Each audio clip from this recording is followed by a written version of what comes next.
Hello everyone. So I've had a request recently to post kind of my top 5 recommended decks for beginners.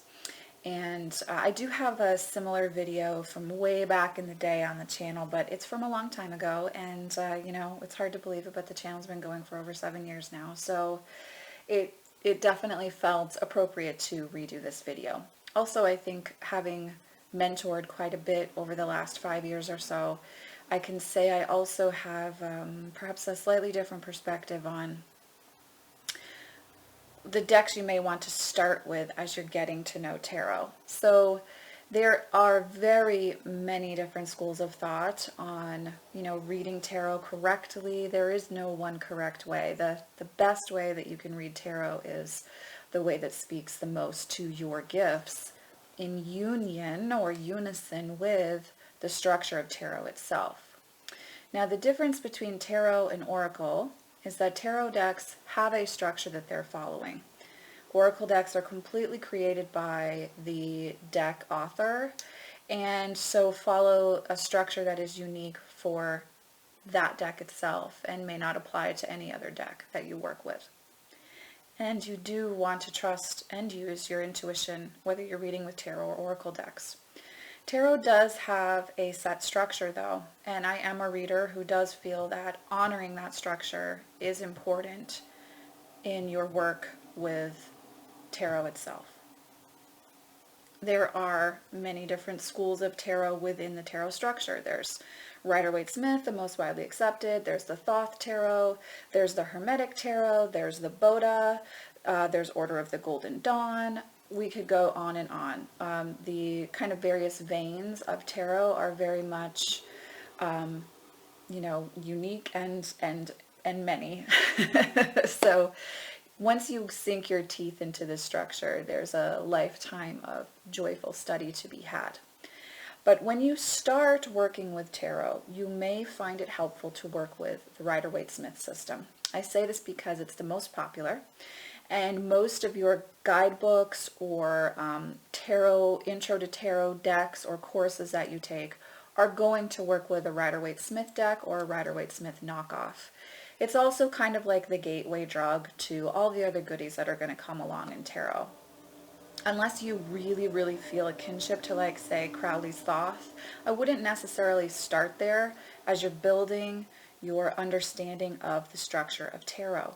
I do feel that starting with a deck like a Rider-Waite-Smith or a Rider-Waite-Smith knockoff deck is going to be helpful in allowing you to understand the basic card meanings and how your intuition works with those meanings. Again, for me as a reader, tarot is the union of your intuition with the structure of tarot itself.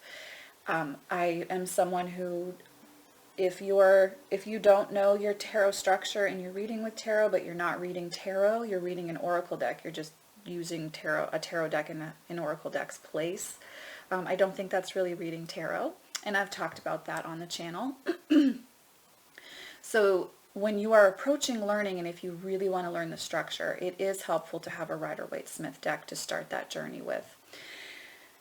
And in this list, I'm not going to be super creative or out there. These are decks that are really basic, that are going to allow you to, they're a jumping off point to the deck of your dreams.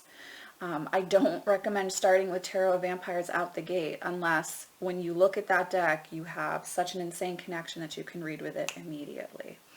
I think that a deck like Tarot of Vampires or the Mary L or Dreams of Gaia, decks that change big major arcana card names or themes, those types of things are really, they're going to make your experience more difficult at the beginning. Whereas if you focus on Rider-Waite-Smith or a similar structure to that, you can get a handle on your card meanings and then dive into these really beautiful decks that provide a plethora of study and joy to be had in working with the cards. So I do recommend, and even if you have a deck that's not a Rider-Waite-Smith that you love, I still recommend at least getting a Rider-Waite-Smith deck so that you have something to reference when you're watching YouTube videos on how to read tarot, or you're reading 78 Degrees of Wisdom or Tarot 101. Having the Rider-Waite-Smith deck to look at the traditional symbolism that's provided for those cards is going to be very, very helpful for you. And I do think when you start to read, starting with a deck like Pamela Coleman Smith's borderless version of the Rider-Waite-Smith deck is a wonderful thing to start with. The artwork isn't too overwhelming, and the cards pretty much speak for themselves for the most part. So on this list, I'm going to start with the 3 decks I think it's really great to begin your journey with tarot with. And I just need to take a sip quick of tea, guys. So the number 1 deck that I'm going to recommend for beginners is Pamela Coleman Smith, borderless Rider-Waite-Smith. I just happen to prefer not having borders, and I like the color tone that this deck was printed in. It's not overly yellow, it's more of a faded kind of sepia tone, and it's got, you know, it feels a little bit more like a 70s version of this deck. So I'm just going to show you the images while I talk. So this is the deck that almost all guidebooks and tarot how-to books are going to reference because it is so universal, and there are thousands of Rider-Waite-Smith knockoff decks for you to really explore purchasing and working with on your own. So if you are someone who likes steampunk imagery, you can buy the Steampunk Tarot by Barbara Moore and Ali Fell, which, by the way, I would recommend, but I actually don't have a copy currently. If you like manga, you can get the Manga Tarot, which is another Rider-Waite-Smith knockoff. If you want to work with imagery similar to Muka, you can buy the Muka Tarot. I mean, there are, or maybe it's called Ethereal Visions, but there are so many options for knockoff decks that you can work with that follow very similar imagery to Rider-Waite-Smith and allow you to get your basic understanding of the 78 cards down. Because you should have an understanding, or you do want to have an understanding of the structure of tarot, as well as learning to access your intuitive voice. It does make a big difference when you have an understanding of the 78 cards. Now, it's not necessarily about memorizing those meanings, but it's about having a working knowledge that can allow you to read for yourself and in time other people in a way that allows you to be clear, concise, and to really speak to the wisdom that's held within the deck itself. So that is Pamela Coleman Smith borderless edition of the Rider-Waite-Smith deck.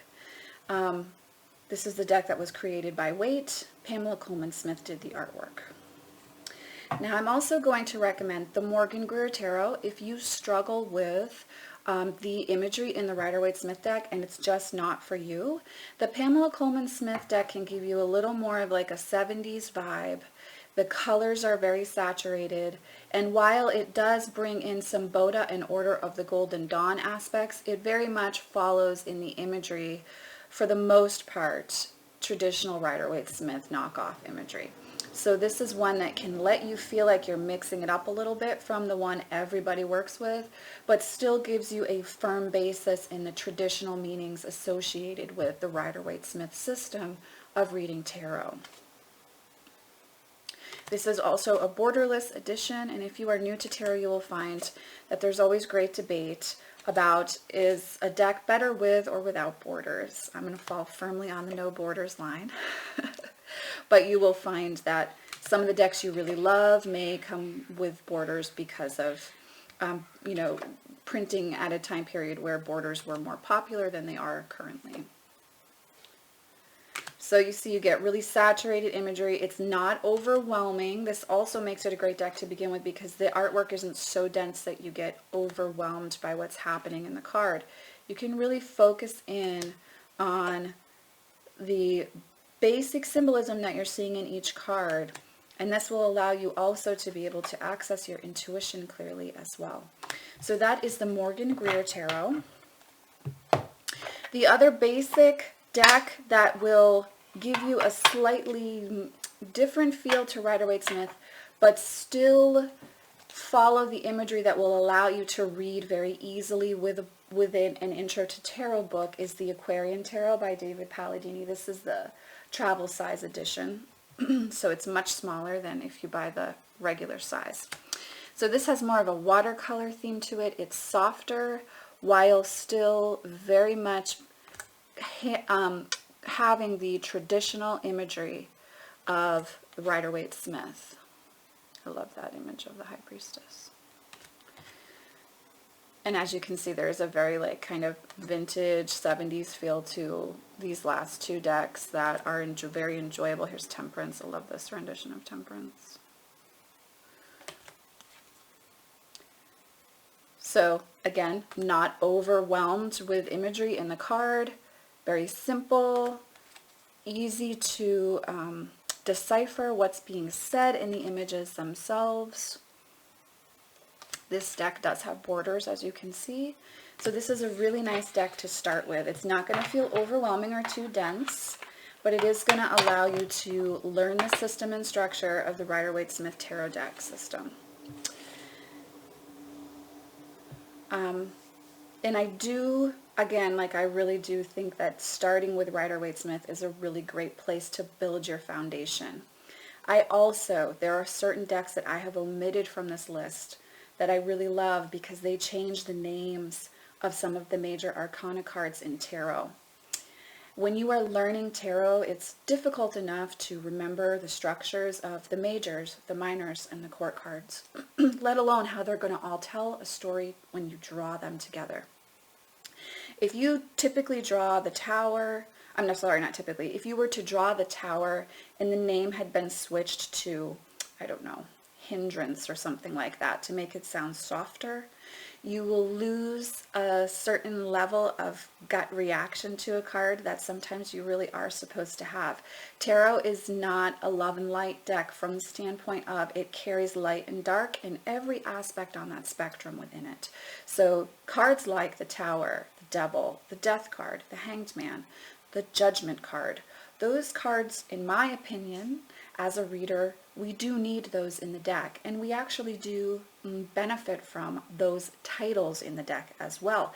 They serve a purpose, much like the Ten of Swords or the Ten of Wands do. To have those titles altered when you're just understanding the structure of Rider-Waite-Smith, I think it actually defeats, a level of connection that you will be able to have with your deck if you can really feel the visceralness of those of those card titles and the imagery. And I do think that that's very important. So I would say starting with one or all three of these decks can be very helpful. I'm going to show you two other options that are Rider-Waite-Smith knockoffs that can help you to kind of spread your wings as you're getting comfortable with the structure of tarot. If you're someone who's more on the light side or the shamanic spirit animal side of things, then you may find that the Linestrider tarot is really enjoyable to work with as you're getting more comfortable with the structure, but you still want that basis, that very strong foundation in Rider-Waite-Smith imagery. So while here's the Tower right there, guys, speaking of the Devil. There's the Fool. Again, these images are not overloaded with detail, but you're still getting the feel of the basic symbolism of tarot. The guidebook that accompanies this deck is very comprehensive and very helpful in understanding why the artist made the choices she did, and also how you could compare it to traditional Rider-Waite-Smith imagery as well. And so I do think if you're looking for a lighter-hearted, loving deck that's going to be clear, but also follow the structure of traditional Rider-Waite-Smith deck, this is one that you can really connect with and enjoy working with. So again, this is the Linestrider Tarot. All of these decks are mass-produced and easy to find on Amazon. A simple search on Amazon will bring you to them. If you're looking for something that's a little bit darker in theme, let's say you're naturally drawn to the imagery in the Tarot of Vampires deck or the Mary L Tarot, or you really want to work with the Night Sun Tarot eventually. The Tarot of Haunted House, making sure I got the name right because I always forget it, can be a nice place to start for that kind of dark gothic feel, but still holding within it traditional Rider-Waite symbolism, so that you're not losing track of what the traditional meanings are and how you can connect in with remembering those meanings. And it's not, again, it's not about memorization. It's about connection with each image in the deck, each card in the deck. That really makes the biggest difference in being able to read effectively, whether your goal is to read just for yourself or to read for yourself and others. There's the sun. So this is going to give you that kind of darker, spooky feel, but still be very based in that Rider-Waite-Smith imagery.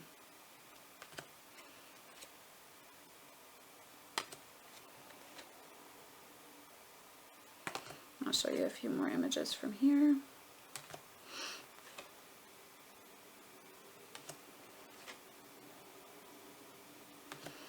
Here's the Emperor. We'll end there. So again, this is Tarot of Haunted House. I love this backing. Isn't it gorgeous, guys? So these are the top 5 decks I would recommend for beginners coming to tarot completely new. Maybe you're a little bit nervous, and you're really concerned about, how do I understand this system? How do I work with this system? Again, starting with Rider-Waite-Smith is just going to give you a nice basis. It's not, you don't have to stay with the Rider-Waite-Smith deck. You're going to start exploring and finding all of these beautiful decks that help you to open up to tarot and understand tarot in a new way. But building a nice firm foundation makes a big difference in being able to read long term for yourself and others, and to really get the most out of working with tarot. It's so much more than just a divinatory system. It's very much a spiritual tool that can offer guidance and insight for you every day on your spiritual path. So I hope if you're new to tarot, this has helped you.